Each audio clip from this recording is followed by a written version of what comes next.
भैया बनारस के, ये भैया बनारस के, अरे दुनिया में नहीं काट बाकी बनारस के।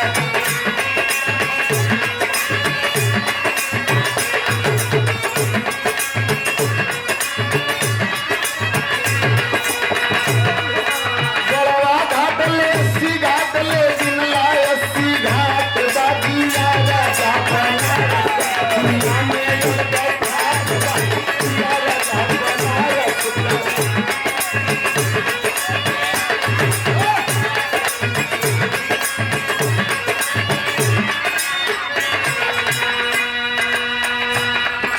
आदरणीय श्री दुर्जन गुरु जी बैठल हुआ, लेकिन कहना बा 4 बजे से आप जानत हुआ, 4 बजे भोर से गुरु जी 4 बजे भोर से का होला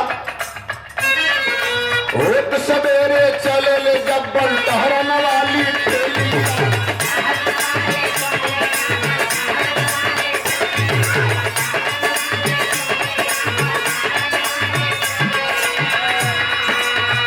इतना ना खड़ खड़ खड़ गलता बाजे पूरा साई, खड़ खड़ गलता बाजे पूरा साई।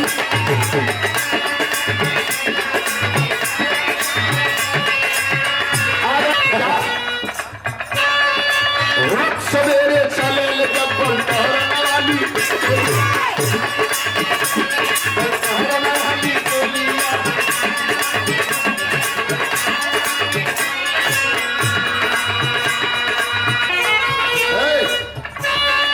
चलल जब सवेरे बोला टहरन वाली टोलिया।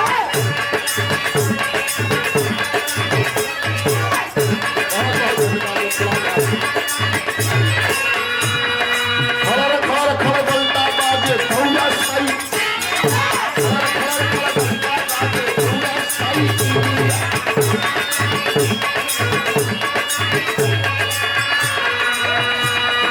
सड़के चढ़ा जवान जैसे भले अमेरिया साथ जिया राजा बनारस के। दुनिया में जिया राजा बनारस।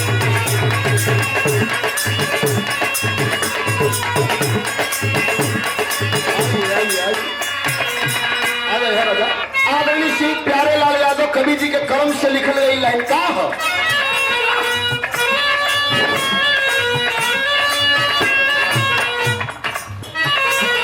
लोटा साड़ी लेके नहाए रहना भी जाना।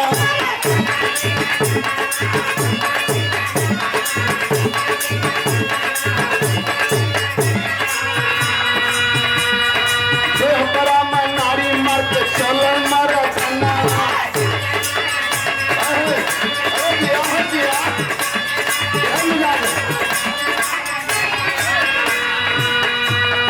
पूरे दुनिया में जेकर कोनो नहीं काट जिया राजा बनारस के। दुनिया में जिया राजा बनारस के।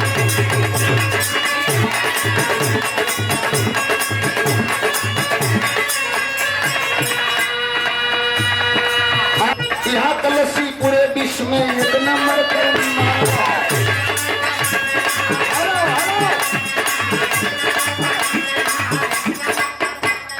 क्योंकि अनुशासन ही देश को महान बनाता है। बाकी इसका ध्यान दे।